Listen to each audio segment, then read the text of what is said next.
श्रीमन्नारायण नारायण नारायण श्रीमन्नारायण नारायण नारायण भजमन नारायण नारायण नारायण लक्ष्मी नारायण नारायण नारायण।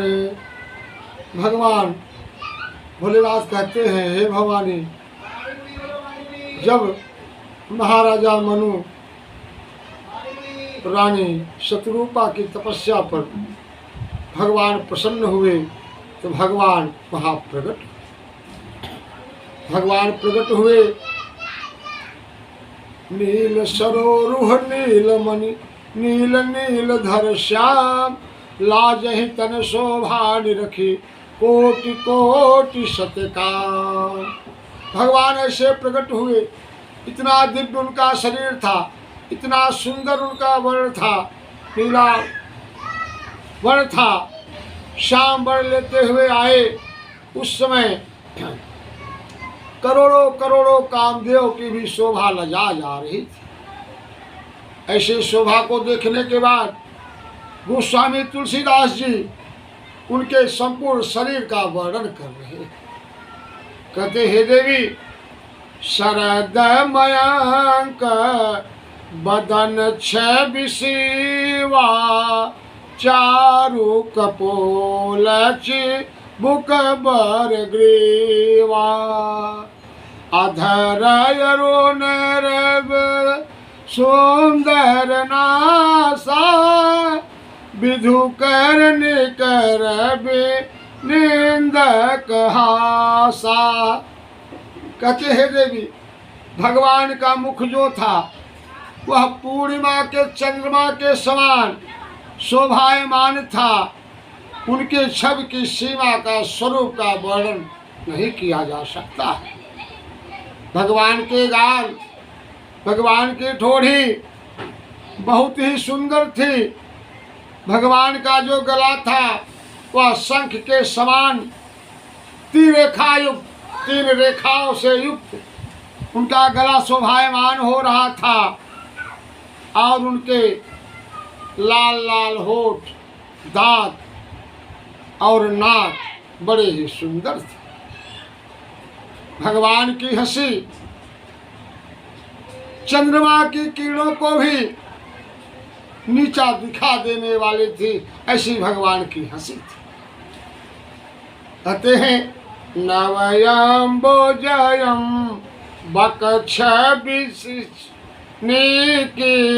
चितवन ललित भावती जी की, भ्रुकोटि मनोज चाबक्ष बिहारी, तिलक ललाट तल दोतिकारी। कहते हैं देवी, भगवान के नेत्रों की छवि जो थी वह कमल के समान बड़ी ही सुंदर थी। भगवान की चितवन जो थी वह इस जीवात्मा को बहुत प्यार देने वाली थी। भगवान की टेढ़ी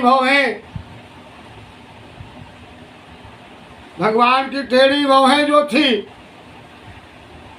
वो इस प्रकार प्रतीत हो रही थी जैसे कामदेव का पुष्प बाण। कामदेव के पुष्प बाण को भी हरने वाली ऐसी शोभा भगवान की भौहें दे रही थी। भगवान के ललाट पर सुंदर सा तिलक प्रकाशमय हो रहा था, शोभायमान हो रहा था। भगवान का तिलक कहते भी हैं, कस्तूरी तिल कमल लाट पटले बक्ष स्थले,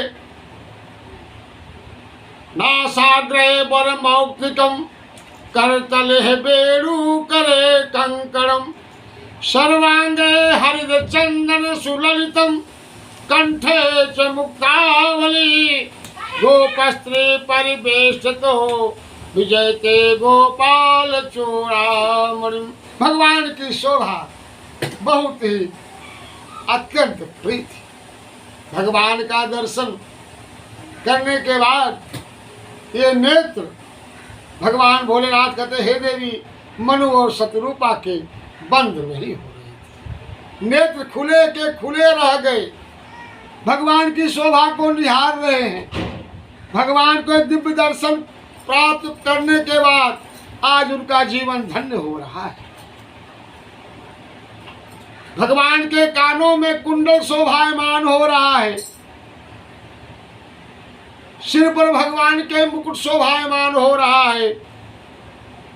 अब भगवान के बाल तो बड़े घुघराले थे, टेढ़े मेढ़े थे, मालूम पड़ता था जैसे भौरों का झुंड आ गया। भगवान के हृदय पर ब्राह्मण भृगु मुनि के द्वारा प्रदत्त किया हुआ श्री वत्स का चिन्ह भी दिखाई दे रहा।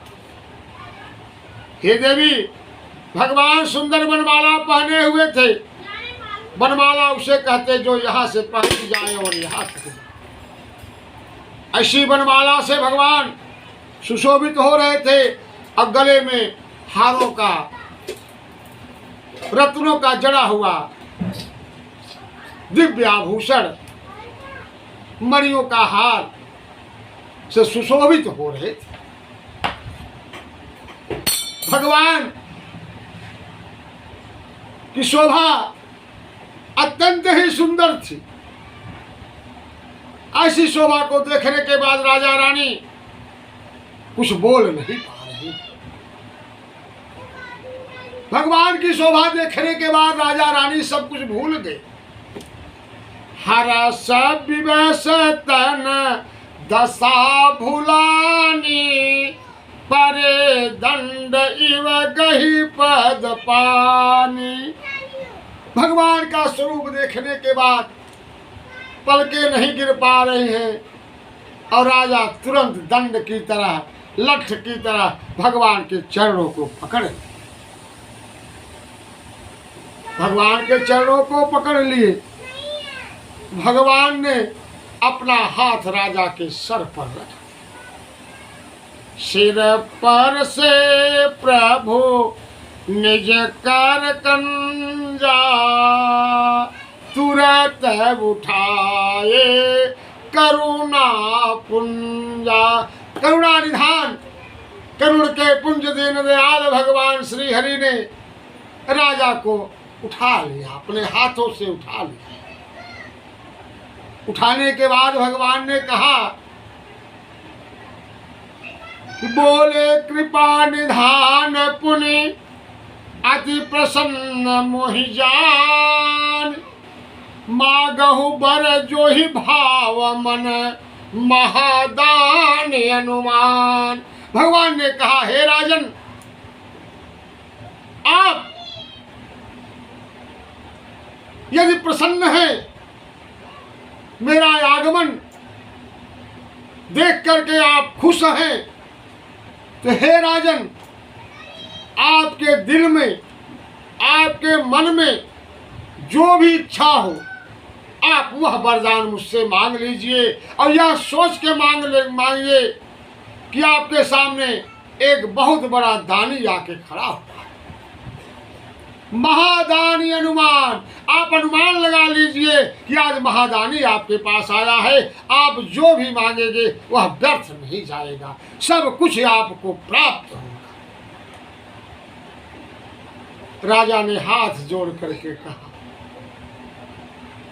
मनु महाराज हाथ जोड़ करके, मनु शत्रुपा ने हाथ जोड़ करके राजा और रानी भगवान के चरण को देखते हुए, भगवान के चेहरों को देखते हुए कहते हैं कि सुने प्रभु बचन जोरी जोग पानी। दोनों हाथ जोड़ लिए राजा और रानी ने।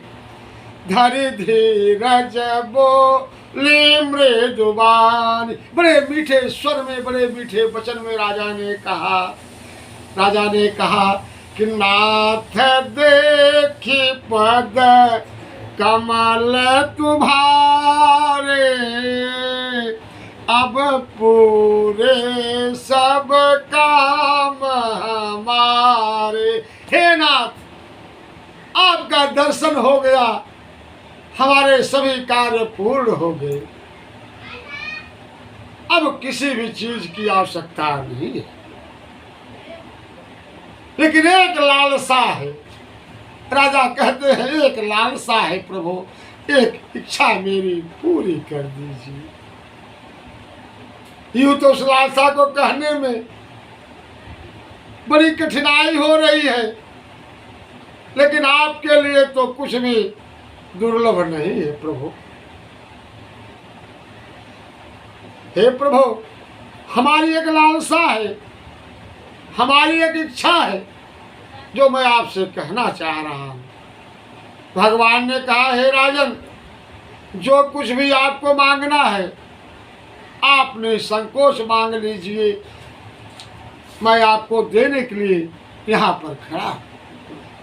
राजा ने कहा, हे प्रभु, आप तो अंतर्यामी हैं, आप सर्वेश्वर हैं, आप सर्वात्मा हैं, आप कृपा निधान हैं, करुणा निधान हैं, दया के सागर हैं, आप पूर्ण हैं, आप पूर्ण परमेश्वर हैं, आप जगत के पिता हैं, पूरे सृष्टि के आप रचयिता हैं। आप तो हमारे अंतर की भी बात जानते हैं कि सो तुम जानो अंतर्यामी, पुरवहु मोर मनोरथ स्वामी। हे नाथ, आप मेरे मनोरथ को पूर्ण करिए। भगवान ने कहा, है राजन, आप संकोच त्याग कर संपूर्ण डर भय को छोड़कर आप मुझसे मांग सकते हैं। सकुच बिहाई मागुंड्रेप मोहि, मोरे नहीं अदेय कछु तोहि।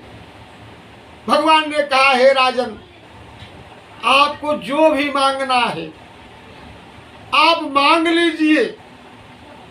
ऐसी कोई भी वस्तु नहीं है तीनों लोक 14 भुवन में, सप्तखंड 7 द्वीप में, थल में, जल में, अतल में, सुतल में, गगन में, जो हम दे न सके। हे राजन, जो कुछ भी मांगना है आप यह सोच के मांगिए कि हमारे लिए कुछ भी अदेय नहीं है, मैं सब कुछ देने में सक्षम हूं। मैं आप जो भी मांगेंगे मैं उसे पूर्ण करूंगा। भगवान ने की वाणी को सुन करके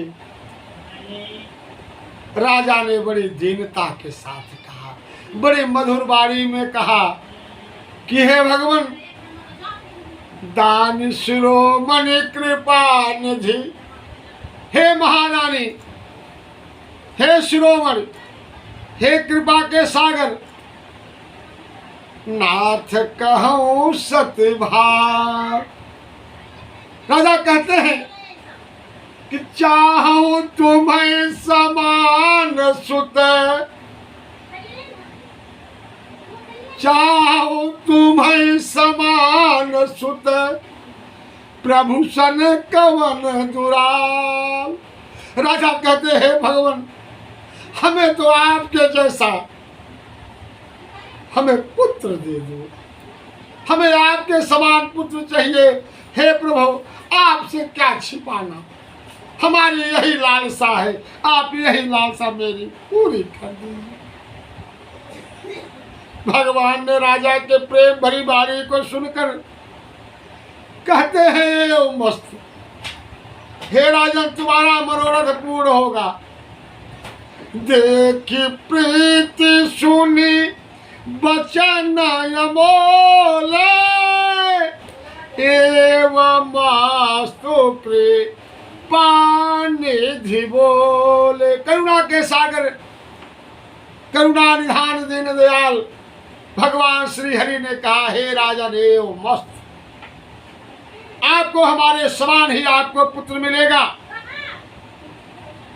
लेकिन कहते हैं भगवान, कि आपो शरीर से खोजव कह जाई निपतव तनय होब मायाई।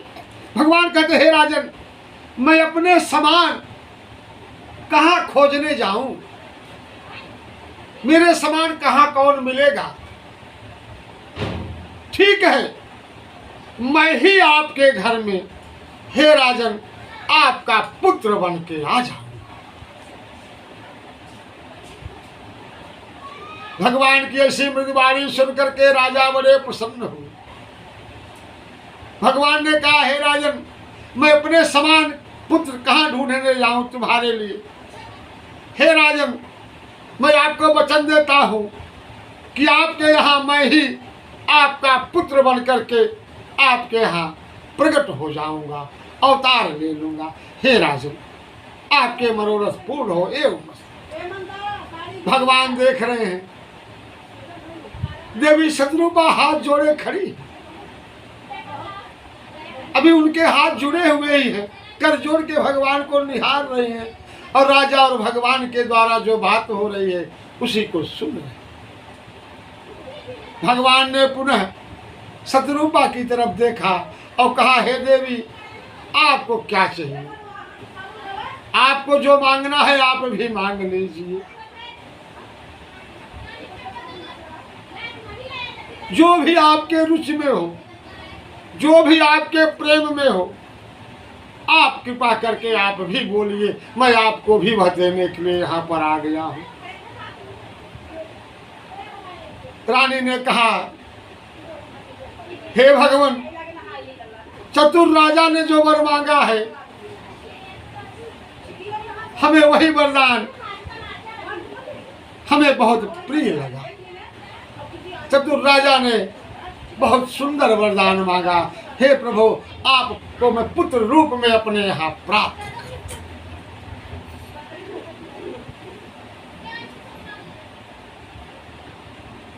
परंतु हे प्रभु, हे भक्तों का हित करने वाले,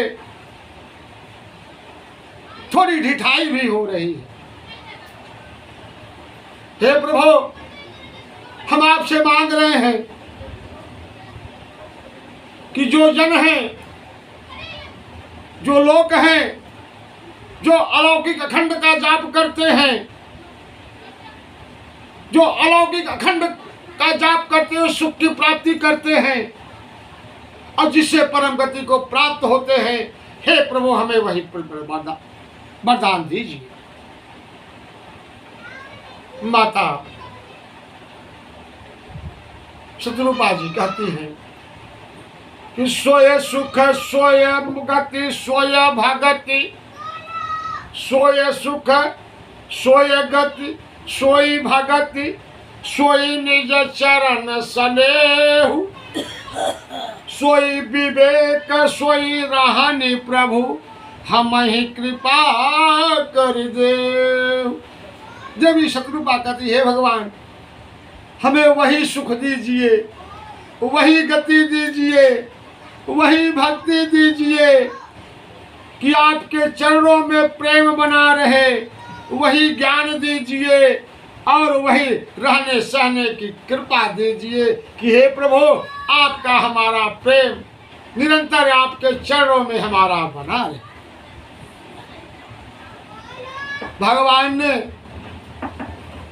देवी शत्रुपा के वचन को सुनकर, मीठी वाणी को सुनकर के बहुत प्रसन्न।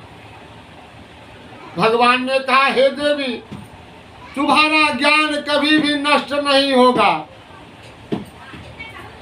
तुम्हारा ज्ञान सर्वदा तुम्हारे पास रहेगा। तुम मृत्यु पर्यंत काया बदलेगी लेकिन तुम्हारा ज्ञान मिटेगा नहीं। तुम्हारा ज्ञान सर्वदा मेरे प्रति, तुम्हारी भक्ति, तुम्हारा अनुराग बना रहेगा। हे देवी, और कुछ मांगना है तो आप मांग सकती हैं। हम देने के लिए यहाँ पर आए हैं, हे राजा, हे राजन, हे देवी, आप सबको और कुछ मांगना है तो मांग लीजिए। राजा रानी ने हाथ जोड़ के कहा, हे प्रभु, बस हमें और कुछ नहीं चाहिए, आपने हमें सब कुछ दे दिया, बस अब आप हम पर दया बनाए रखें। भगवान ने कहा, हे राजन, अब आप मेरी बात सुनिए, अब आप मेरी बात सुनिए। अब आप लोग यहां से अमरावती चले जाएंगे और कौशलपुर में आपका जन्म महाराजा दशरथ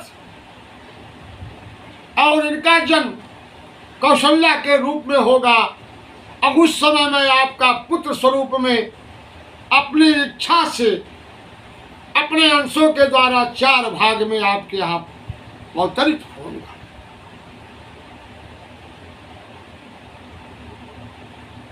और हमारी वाणी कभी असत्य नहीं होती।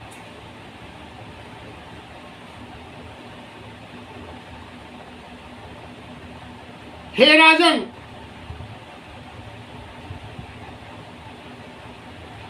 इच्छामय नर बेश सवारे, हुई है प्रगट निकेत तुम्हारे। मैं अपनी इच्छा अनुसार शरीर धारण करूंगा, अपने अंशों के साथ मानवतर धारण करूंगा, और जो चरित्र मैं करूंगा वह सभी को सुख देने वाला होगा।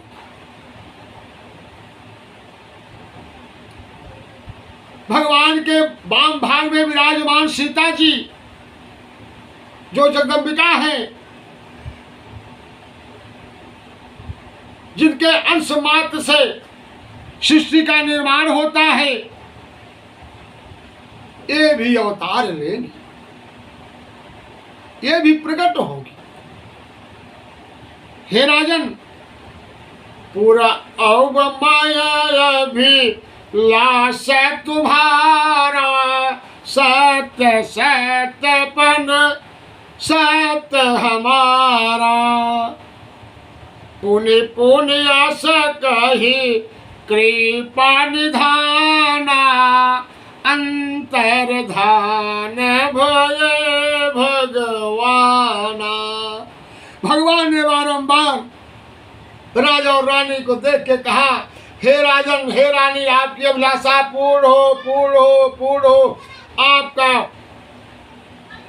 वचन कभी मिथ्या नहीं जाएगा। हे राजन और हे रानी, मेरा प्रण सत्य है, सत्य है, सत्य है। मैं वचन देता हूँ, मैं वचन देता हूँ कि मैं तुम्हारे यहाँ पुत्र स्वरूप में प्रकट होऊंगा। ऐसा कहते हुए भगवान श्री हरि अंतर्ध्यान हो गए और उसके बाद राजा और रानी कुछ समय तक वहां निवास करके पुनः अमरावती चले गए और वहां पर निवास करने लगे।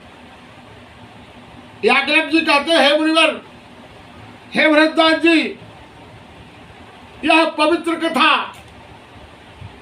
भगवान भोलेनाथ ने माता पार्वती को सुनाया था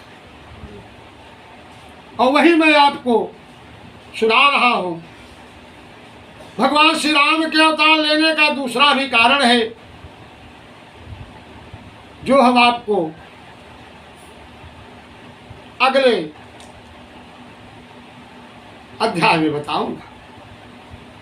बोले श्री रामचंद्र भगवान की जय, बोले करुणा निधान की जय, बोलो मायापति भगवान की जय, बोलो जगत जननी जगदम्बिके मातु की जय, बोलो श्री रामचरित मानस पुराण की जय, बोलो सच्चिदानंद भगवान की जय।